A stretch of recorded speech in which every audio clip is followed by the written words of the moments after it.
Olá amigos youtubers, sejam todos muito bem-vindos ao Canário ECD. O meu nome é Igor Silva, eu sou de Betim, Minas Gerais. Estou maravilhosamente bem e melhorando, espero que cada um de vocês estejam assim também. Amigos, vamos começar hoje uma super palestra do professor Tito Costa, que foi dado no grupo Formando Canaricultores. Essa palestra foi dada no WhatsApp e no grupo de Telegram. Super enriquecedora, irá ajudar muitas pessoas que estão precisando entender e saber um pouco da raça Lizard, meus amigos. Uma palestra super interessante que vai abrir a visão de muitas pessoas com relação à raça, beleza? Desde já agradeço muito o professor Tito Costa por essa palestra, por esse privilégio de estar colocando aqui no canal a palestra dele. Muito obrigado pelo apoio, pelo incentivo. Muito obrigado aos moderadores do grupo Formando Canaricultores. Muito obrigado pela parceria, tá? Um forte abraço para cada um de vocês aí. Meus amigos, sem mais delongas, vamos para a palestra então, vamos começar. Olá pessoal, tudo bem? Espero que todos estejam com saúde, protegendo os seus, em casa. Daqui a pouco nós vamos sair dessa crise, né? Eu sou o professor Tito, né? Como a maioria me conhece no meio. Estou lisonjeado assim, com a responsabilidade lá em cima, em palestrar aqui, em falar um pouco do que eu sei sobre o canário Lizard, né? E minha responsabilidade aumentou muito, né?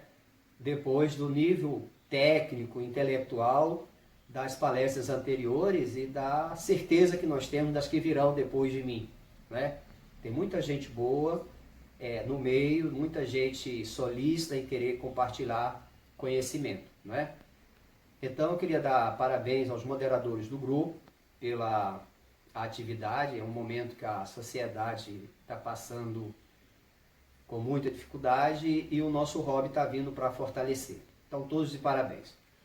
Pois bem, o canário Lizard, eu escrevi um artigo, tá aí, eu publiquei para vocês, não é? Onde fala que é o maior desafio da canaricultura. Logicamente que isso é uma opinião pessoal minha, né? Dizem que outras raças são difíceis tanto quanto. Mas o canário Lizard, ele é, de todos os canários que nós conhecemos, o mais antigo.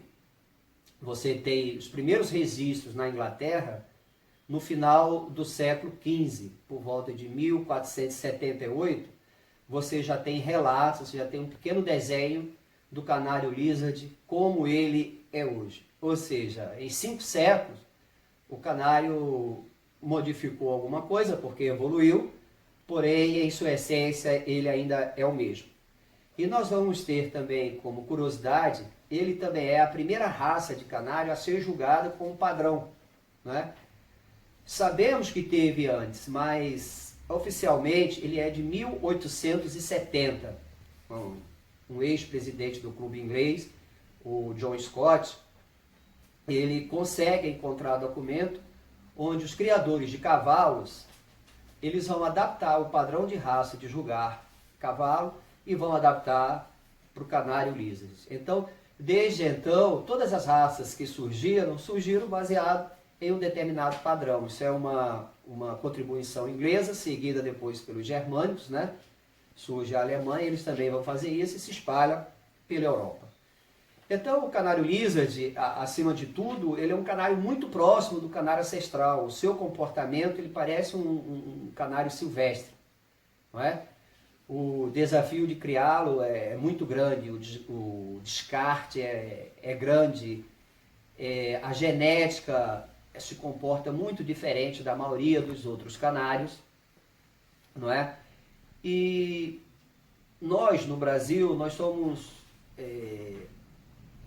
hoje eu diria que somos o terceiro criador da raça em quantidade. O nosso plantel, ele se aproxima muito da Europa, né? Nós estamos cada vez mais com linhagens tops aqui no Brasil. Nós já temos grupo de criadores fazendo isso muito bem, não é? Ano passado nós fizemos o segundo maior Open da raça. O nosso Open superou as exposições inglesas, italianas, perdemos apenas para a Espanha, não é? A FOB, a OBJO tem feito um esforço tremendo em escutar os criadores da raça. Era uma luta antiga nossa para que o Lizard tivesse seu devido lugar na canaricultura. Hoje, com a gestão do Mário, não é? O Basílio como presidente, o Carlito como diretor, ele tem escutado a gente. Nós conseguimos fazer um Open que sem a ajuda deles seria inviável, não é? E o Brasil ele tem, em média, por ano, 5 mil canários, dos quais uns 450, 500 chegam ao brasileiro. Então eu vou postar o meu artigo, é um artigo de 2015, mas bastante atual. Não é? Vou postar o padrão da raça no nosso manual, vou postar também o padrão da raça em inglês, e vocês fiquem à vontade para fazer todo tipo de pergunta sobre a raça. Eu tenho toda a paciência do mundo, estou aqui dedicado a vocês, estou muito feliz, minha família inteira está torcendo para que eu consiga atender as expectativas e dentro do que for possível, né, eu quero dar essa singela contribuição. Parabéns a todos pelo comportamento de todos nas entrevistas anteriores, eu acompanhei, não é? Queria agradecer aqui ao pessoal do Rio Ornitológico, no clube que atualmente eu estou presidente, o meu maior mestre, assim, o meu norte na canaricultura, que é o Álvaro Blazina, né? Ele é muito grande tecnicamente, eu devo muito a ele pelos primeiros passos, foram várias vezes que ele esteve em minha casa, a gente discutiu, montou plantel, formou casal, não é? O Reis chegou a me presentear as primeiras gaiolas, impressionante, ao Luiz Fernando, que me deu de presente minha primeira liagem importada, não é? A minha atual diretoria, o Marcelo, o Gilberto, o Bruno, todos os membros, não é? E em particular a direção do Lizard Canário Clube Brasil, né? A família Trave, incansáveis na luta pelo Lizard, o Nelson e o Vandré, né? E agradecer a todos os criadores de Lizard. E eu estou à disposição de vocês para responder todas as perguntas. Um abraço grande, espero que tenhamos uma noite muito agradável. Um grande abraço.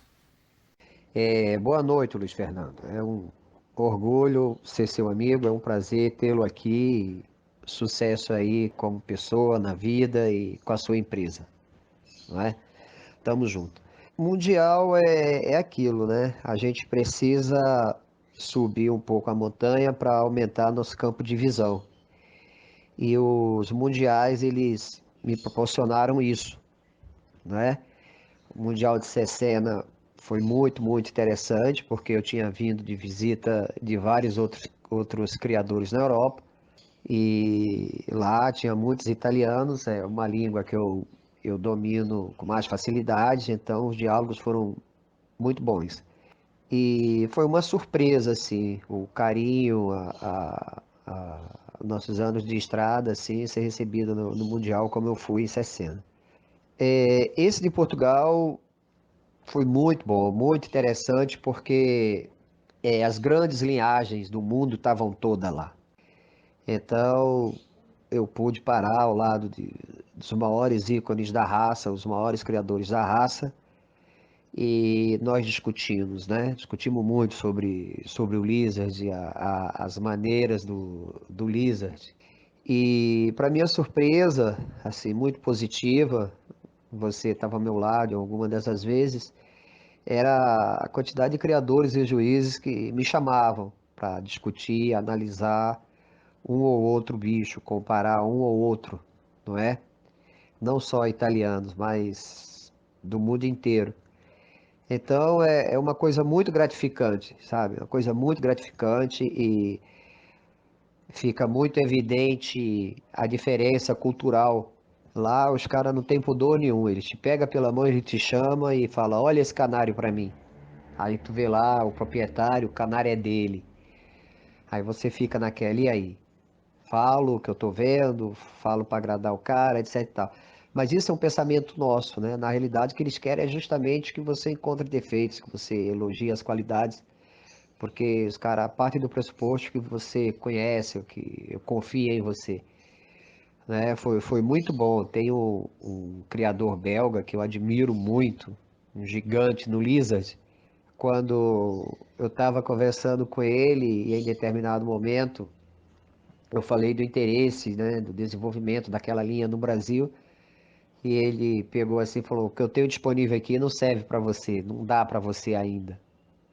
Tem que dar um passo mais à frente para poder passar canário para você. Então, quer dizer, eu parti do pressuposto que na cabeça dele, a gente aqui já tem coisas excepcionais, coisas muito boas.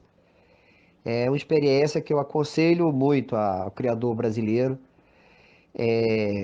Me entristeceu muito em Cesena, Portugal não foi diferente. Nós éramos muito poucos brasileiros lá. Acho que juiz que eu vi foi o Dicô, o Teixeira, o Mário, o Wagner, mas de porte eu acho que ninguém se fez presente. E é um momento, eu vou te falar que é uma culminância, né, dos criadores mundiais estarem presentes nesses mundiais, porque você vê muitos bichos diferentes. Muda com certeza a nossa referência. Oi, Luiz, de novo, hein? Eita pergunta boa. London Fans, né? London Fans estava extinto. É uma raça que caminhou ao lado do Lizard, vem do Lizard, isso é um consenso já, e estava praticamente extinta ou extinta, depende de como o inglês que você está acompanhando está lendo. Mas nos últimos 10 anos eu tenho falado quase que diariamente com meus amigos ingleses e o London Fans hoje já é uma realidade, né? Já está no segundo ano que eles apresentaram o resgate da raça para a CON e passou as duas vezes. E esse ano, 2019, o clube inglês contabilizou 600 London Fans puro. Quer dizer, para você ter 600 London Fans dentro de um padrão e considerado por eles puro, não é? Ou seja, já atendendo aos padrões, eu acredito que por baixo aí nasceram na Inglaterra nesse ano 2.000 a 3.000 exemplares, não é? Então, aqui no Brasil, eu desconheço assim alguém que tenha, não é? Mas já recebi várias propostas de ajudar o pessoal que está fazendo, cedendo Lizard, eu estou fazendo isso com o maior prazer, mas eu aqui, quando estive na Holanda, do Nacional da Holanda, eu trouxe um casal, né? Não eram lá grandes coisas, mas segundo o criador já dava para começar um trabalho e tal. O macho não encheu nenhum ovo, foi pro saco, mas a fêmea me deu bastantes filhotes. Eu selecionei uns 4 aqui e eu acho que tem defeitos, nenhum deles tão bons, mas eu acho que já dá para começar o trabalho. Agora, a Inglaterra está muito bem. A gente acredita que a próxima exposição eles fizeram um desafio para cada criador levar, a cada lizard levar 2 London Fans. Então eu acredito que a raça está vindo aí. É muito desafiante. Quem cria lizard sabe quanto é difícil, mas o London Fans vem, acredito eu, com muito mais dificuldade. Olá, Fernando. Boa noite. É totalmente mito, tá? Só que eu vou te explicar uma coisa. Quando nós usamos na história contemporânea essa palavra, subtende-se que nós, seres humanos, juntamos o canário A com o canário B e criamos, né, um canário C, com características do canário A e do canário B, interferência humana. Então, o Lizard definitivamente não é isso, tá? O Lizard, ele é, de todos os canários, o que não sofreu hibridação. Ele não foi alterado em sua essência, correto?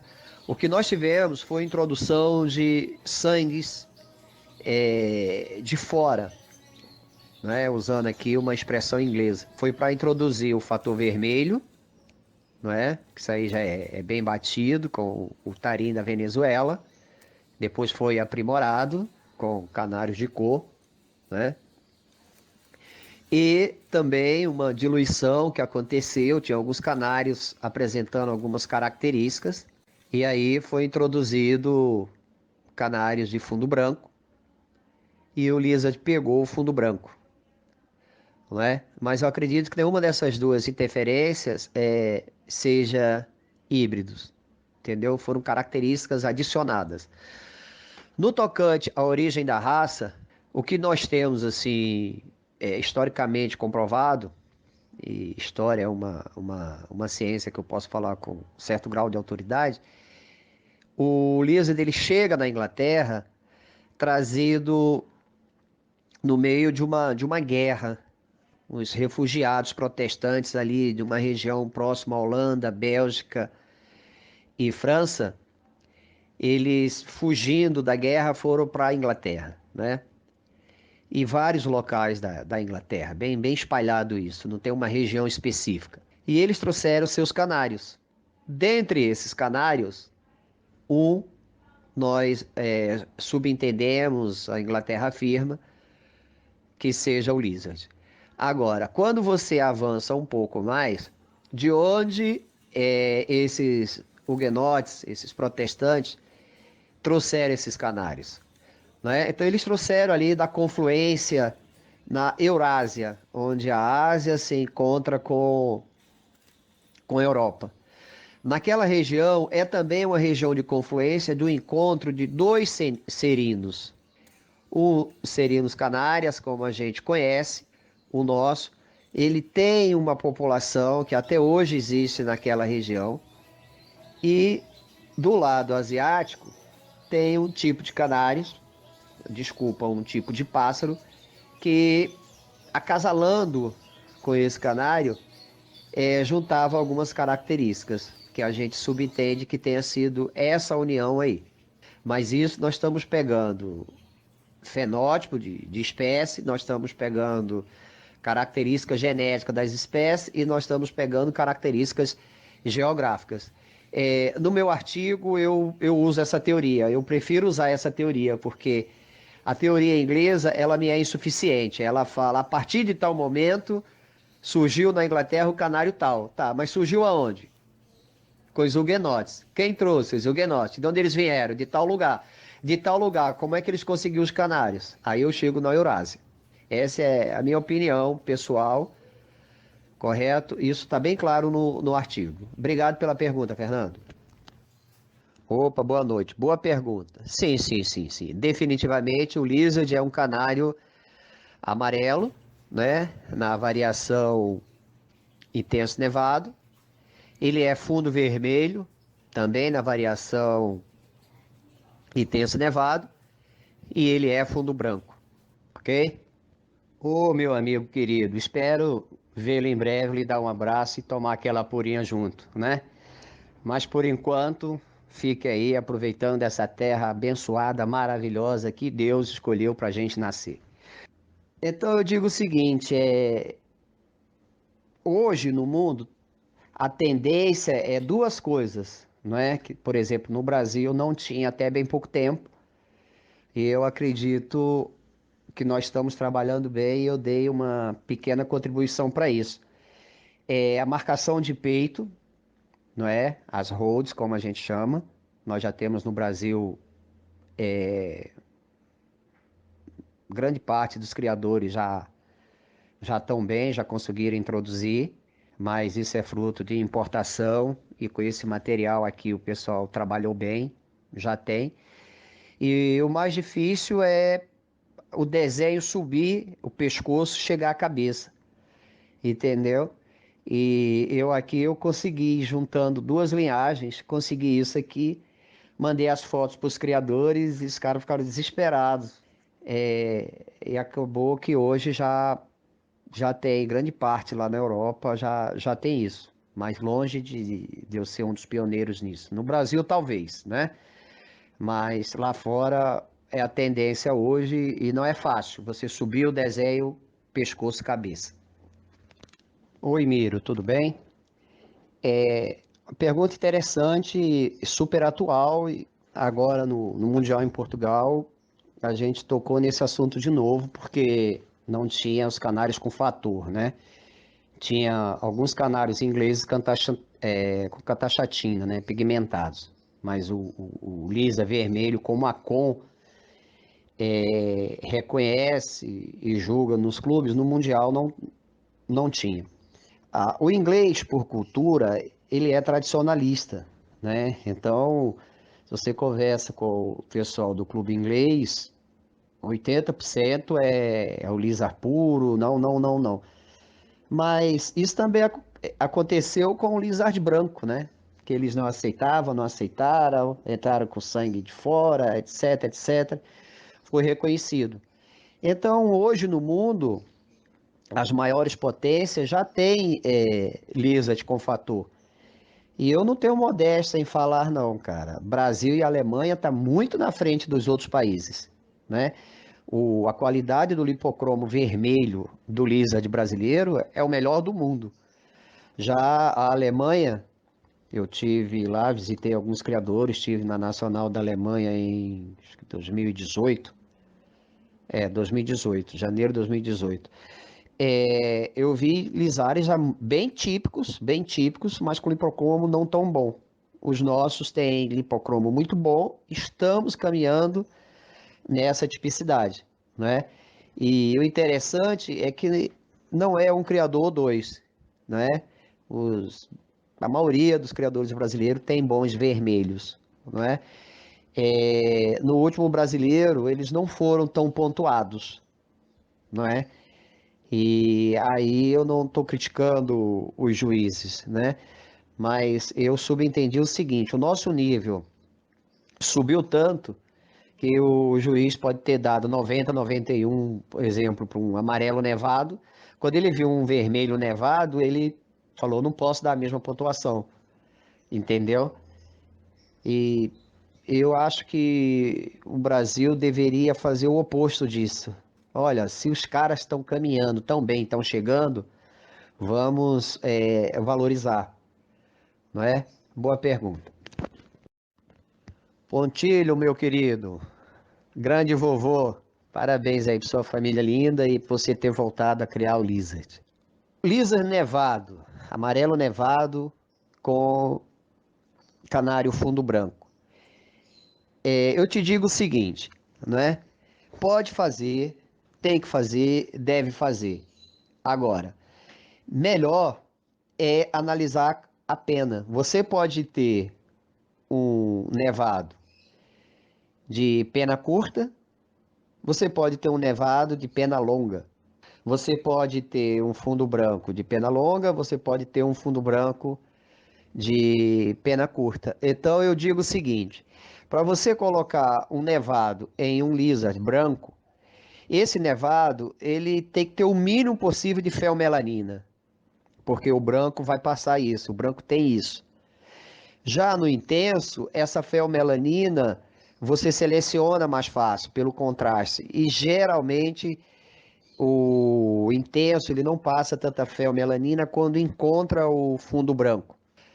Então, sugestão, assim, o que tem dado mais certo, que 70% das pessoas fazem nos plantéis, o intenso, de pena curta, bem escuro, com pouca feomelanina, nos fundo branco de pena longa.